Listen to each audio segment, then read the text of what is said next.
नमस्कार मित्रांनो, एनकॉसच्या आपल्या पहिल्या व्हिडिओला तुम्ही दिलेल्या उत्तम प्रतिसादाबद्दल धन्यवाद. पहिल्या भागात आपण एनकॉस म्हणजे काय आणि त्याचे 8 एरिया व कन्सर्न समजून घेतले.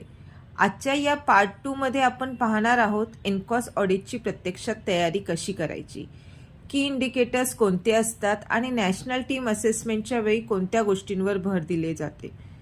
जर तुम्ही UPSC, हेल्थ पोस्ट किंवा प्रायमरी हेल्थ सेंटरमध्ये काम करत असाल तर हा व्हिडिओ तुमच्यासाठी खूप महत्त्वाचा आहे, म्हणून आजचा व्हिडिओ शेवटपर्यंत नक्की पहा. एनकॉसची तयारी म्हणजे पहिली पायरी म्हणजे इंटरनल असेसमेंट. सर्वात आधी MOHFWची अधिकृत एनकॉस चेकलिस्ट डाउनलोड करा. तुमच्या आरोग्य केंद्रातील प्रत्येक विभागाचे एनकॉस चेकलिस्टनुसार स्वतः मूल्यांकन करा. जिथे त्रुटी आढळतील त्याची गॅप ॲनालिसिस शीट तयार करा. उदाहरणार्थ, जर फायर एक्सटिंग्विशरचे रिफिलिंग बाकी असेल किंवा SOPचे बोर्ड लावले नसतील तर ते गॅप शीटमध्ये नोंदवून त्वरित पूर्ण करा. एनकॉसच्या ऑडिटमध्ये डॉक्युमेंटेशन खूप महत्त्वाचे असते. रुग्णालयातील प्रत्येक महत्त्वाच्या कामाची SOP भिंतीवर लावलीच पाहिजे. OPD register, stock register, biomedical waste register आणि स्टाफचे अटेंडन्स ट्रेनिंग रेकॉर्ड अद्ययावत असावेत. फायर सेफ्टी रेकॉर्ड आणि ऑडिट रिपोर्ट तयार ठेवावेत. राष्ट्रीय पातळीवर पथक इन्फेक्शन कंट्रोलवर विशेष लक्ष देतात. Colour coded dustbin, staff safety, disinfection, mopping आणि डिसइन्फेक्शन शेड्यूल मेंटेन असावे.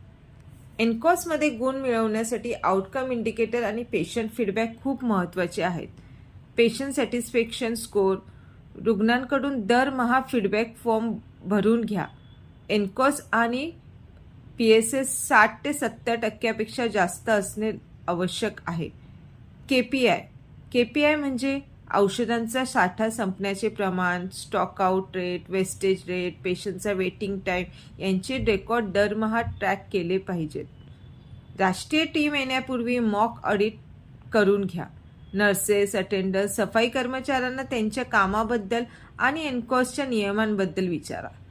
असेसर कोणत्याही कर्मचाऱ्याला थेट प्रश्न विचारू शकतात, त्यामुळे तुमची टीम तयार असणे गरजेचे आहे. तर मित्रांनो, योग्य नियोजन, परफेक्ट कागदपत्रे आणि टीम वर्क या जोरावर तुमचे आरोग्य केंद्र सहज एनकॉस सर्टिफाय होऊ शकते.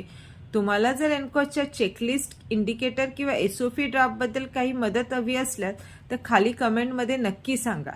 हा व्हिडिओ तुमच्या सर्व सहकारी आरोग्य कर्मचाऱ्यांसोबत शेअर करा, लाईक करा आणि माझ्या चॅनलला सबस्क्राईब करायला विसरू नका. धन्यवाद.